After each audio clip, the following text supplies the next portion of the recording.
là, il est 9 h du soir, dans le bus, j'ai rencontré Joe qui m'a fait un peu de change parce qu'ici, c'est impossible de donner des billets quand on rentre dans le bus, il faut forcément de la monnaie et c'est un peu chiant quoi. Je me suis fait un peu expédier la première fois que j'ai essayé ça, donc maintenant je ne le fais plus. On a sympathisé, il a pris le métro avec moi, on a parlé de nos intérêts en art, etc. Je lui ai montré mes portraits, il veut déjà m'acheter un de mes portraits que j'ai fait à Montréal. Donc c'est plutôt cool, je vais pouvoir me faire 45 $. Ça peut me rembourser un peu de mes frais du quotidien. Donc là, je me rends dans le centre-ville, là où il m'a indiqué, une place sympa, où il y aurait des bars, là où c'est un petit peu animé un samedi soir. C'est ainsi que je débute mon aventure à Toronto, même si ce sera une aventure courte. Ça vaut le coup, je vais en profiter à fond. Ah, c'était mon bus.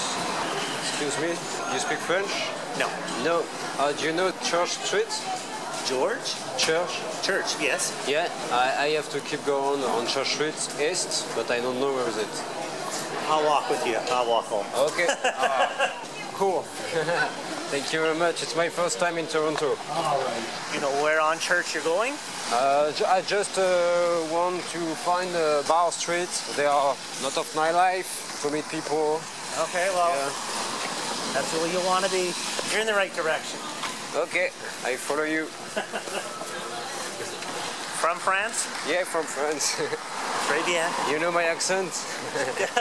Sorry for my I English. don't. No, your English is fine. Yeah? You live here? I do. Okay. So, the bars start here Yeah? and work them down, like I said, for the next 2 satellites, basically. Okay. Okay, either side. You keep going And I this keep way? going. Okay. Yeah. All So, right. see you. Bye. Thank you. Là, j'ai bien compris que j'allais redevoir parler anglais, donc c'est plutôt à mon avantage, puisque ça m'entraîne un petit peu. Et ça me rappelle quelques souvenirs dans le Maine. Donc là, je suis arrivé à Church Street, la rue que je cherchais. C'est la rue où il y a tous les bars et où je vais pouvoir me sociabiliser, encore une fois, dans une nouvelle ville, avec des gens que je ne connais pas. C'est encore une bonne expérience et je suis tout excité. Dans la rue, je rencontre Steve, qui d'après ce que j'ai compris vit dans sa voiture, et on vadrouille tous les deux dans le centre-ville de Toronto.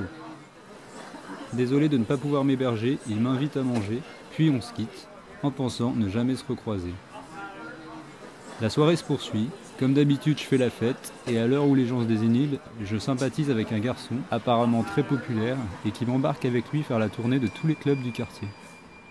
Ce qui me vaut de passer la journée suivante à dormir, à son domicile où il m'accueille. Je le quitte alors en fin de journée, une décision que j'allais très rapidement regretter à l'approche de la soirée de galère qui m'attendait pour trouver un endroit où dormir. Aujourd'hui, ça se complique un petit peu plus. J'ai demandé à pas mal de personnes aujourd'hui s'ils pouvaient m'héberger. Finalement, ça n'a pas marché. Il est déjà 11h30 du soir, je pense. Et je suis très fatigué. J'ai plus trop la foi pour demander aux gens. J'ai essuyé plusieurs refus. Donc là, je vais me diriger vers le commissariat. En dernier recours, ils pourront me trouver un hébergement gratuit. Il va me rester 100 $ canadiens. Mais je peux pas dormir à l'hôtel. Puisqu'en plus, ma carte bleue est de nouveau bloquée. Alors que je ne sais même pas pourquoi. Ce que j'ai fini par comprendre à propos de ma carte, c'est que sur une durée de 3 mois, j'avais dépassé le seuil maximum de dépenses autorisées, à cause des 2 billets d'avion achetés et du tatouage que je m'étais fait à Montréal.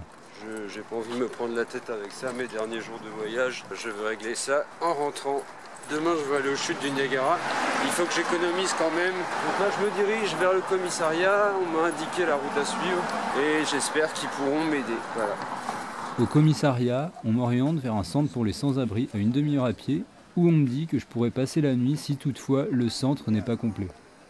Sur ma route, je passe devant la CN Tower, une tour de transmission de plus de 550 mètres de haut, construite principalement pour surplomber les gratte-ciel de la ville qui faisait barrière aux anciennes tours de transmission, justement. Et elle est restée la plus haute tour du monde pendant 34 ans, depuis le début de sa construction en 1973, et elle offre une super vue sur le lac Ontario et sur la ville. Donc c'est assez moderne, on dirait un gros jouet. CN Tower.